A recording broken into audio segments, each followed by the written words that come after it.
International market में सुबह से ही तेजी देखी जा रही थी। इसका प्रभाव कमोडिटी मार्केट में भी देखने को मिला। सोने और चांदी दोनों में ही तूफानी तेजी देखी जा रही है। लगातार 2 दिन की गिरावट के बाद सोना चांदी फिर से महंगे हो गए हैं। चांदी में 3,953 रुपए प्रति किलो की तेजी है। इस समय 1 किलो चांदी का दाम 2,48,654 रुपए चल रहा है। फैमिली कितनी बड़ी है चाचा? ज्यादा बड़ी ना है। छोटे ऑन कर दे।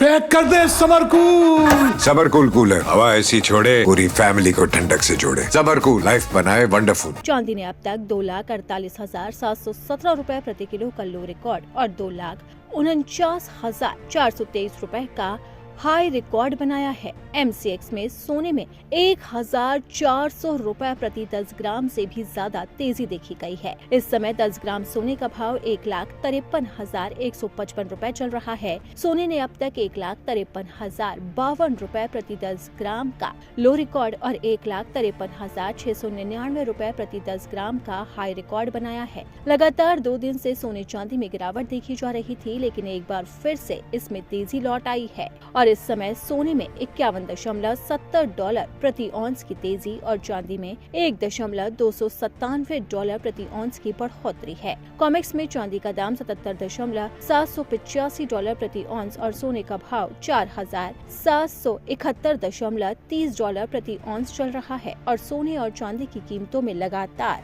बढ़ोतरी का दौर जारी है। हालांकि पिछले 2 दिनों से इसके दाम में गिरावट जरूर आ रही थी, लेकिन अब एक बार फिर से सोने और चांदी की कीमतों में तेजी देखी जा रही है। इसी के साथ ही सवाल ये उठने लगे हैं कि क्या एक बार फिर से सोने और चांदी की कीमतें रिकॉर्ड बनाएंगे।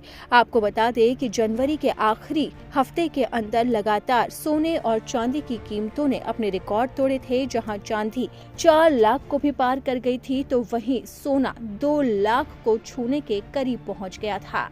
हालांकि जैसे ही अमेरिका और ईरान के बीच में युद्ध शुरू हुआ, वैसे ही इनकी कीमतें स्थिर होती नजर आई और लगातार इसमें गिरावट देखने लगी और इसके बाद टारगेट प्राइस दिया गया कि सोना 1,25,000 के करीब भी कारोबार कर सकता है। लेकिन जिस तरीके से अब लगातार 2 दिन की गिरावट के साथ तूफानी तेजी आई है, उसके बाद सवाल है कि क्या एक बार फिर से सोने और चांदी के रिकॉर्ड टूटने वाले हैं। हालांकि एक्सपर्ट्स का कहना है सोने और चांदी की कीमतें वैश्विक स्थिरता पर निर्भर करती है और जिस तरीके से ईरान और अमेरिका के बीच में बातचीत बनेगी या फिर युद्ध आगे बढ़ेगा, उस पर सोने और चांदी की कीमतें तय होगी।